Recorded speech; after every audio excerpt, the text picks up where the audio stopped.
साधारण धनुषकोटी अरिचल मुनई पासून श्रीलंकेचं डिस्टन्स आहे फक्त 24 किलोमीटर. पण वॉटरवे ला परवानगी नाही आहे. मला श्रीलंकेला जायचं असेल तर चेन्नई बाय फ्लाईटच आहे. आता हा जो पवन ब्रिज आहे याचा रेल्वेचा तो थोडा शिकस्त झालाय, तर त्याच्या बाजूनी दुसरा ब्रिज बांधणे चालू आहे. हा बाजूचा जो आहे हा रेल्वेचा आहे. त्याच्या पहिले जर कोणी आले असेल रामेश्वरम मध्ये तर ते रेल्वेनं आले असेल.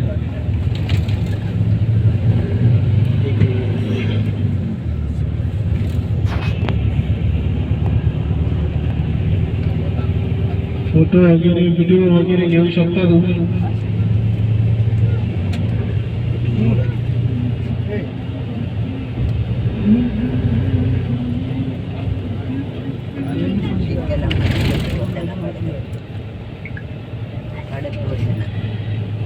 चेन्नई एक्सप्रेस मध्ये याची शूटिंग दाखवलेली आहे.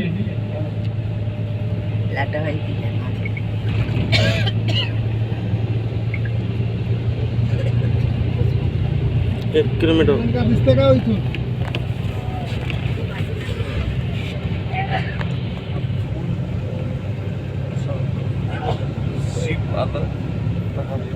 तुम्ही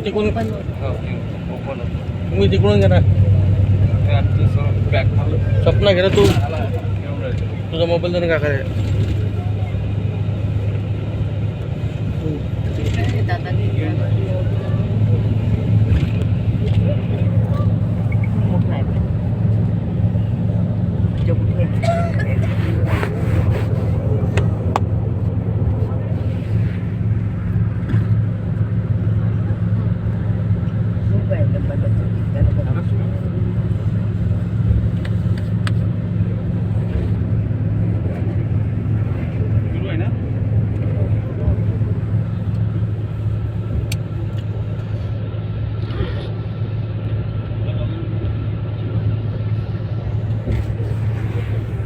हॅलो. आता तुमच्या डाव्या साईडला तो जो ब्रिज आहे तो ओपन होतो. जो जुना ब्रिज आहे तो पण ओपन होतो आणि जो नवीन चालू आहे तो पण ओपन होणार. जर काही मोठ्या शिप क्रूज जर आली तर पास व्हायसाठी ते ओपन होत होतं. ब्रिज ओपन आहे. ब्रिज हा ओपन आहे ना. ओपन झाला आहे. हे काय ओपन झाला आहे. हा नवीन ओपन झाला आहे ना.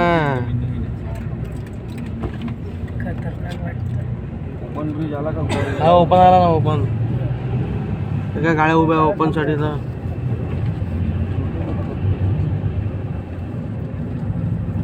गाडी थांबते का विचारांत झाली इथं. अच्छा बाळीया बाळीया बाळीया.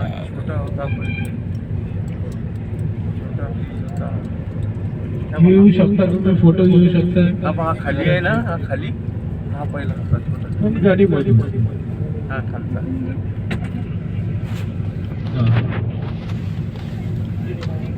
हो हो. ही गाडी उभी नाही ठेवता. फाईन लागते तिला.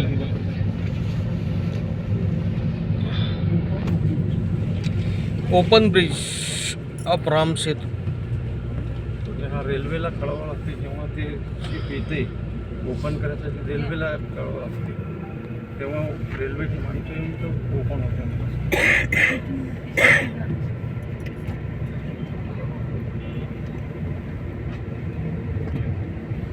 हे बघा ही आता ही 315ची गाडी गेली ना. अशा गाड्या राहील आपल्या मंदिरात जाण्यासाठी. आणि आजचा ओव्हरऑल पूर्ण जो 30 किलोमीटरचा साईड सीन राहील आपला 30 ते 35 किलोमीटरचा तो त्याचा आहे.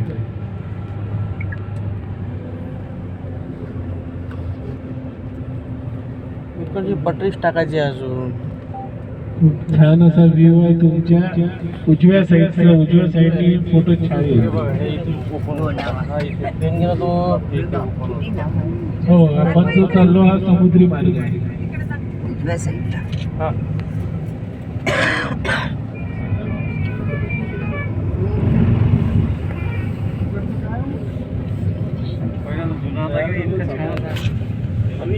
समोरचा जो पूर्ण दिसत आहे हा आहे बंगालचा उपसागर.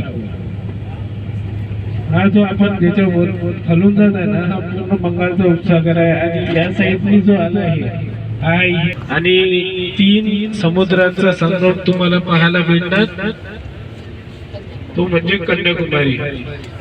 अरबी समुद्र, हिंदी महासागर आणि बंगालचा उपसागर.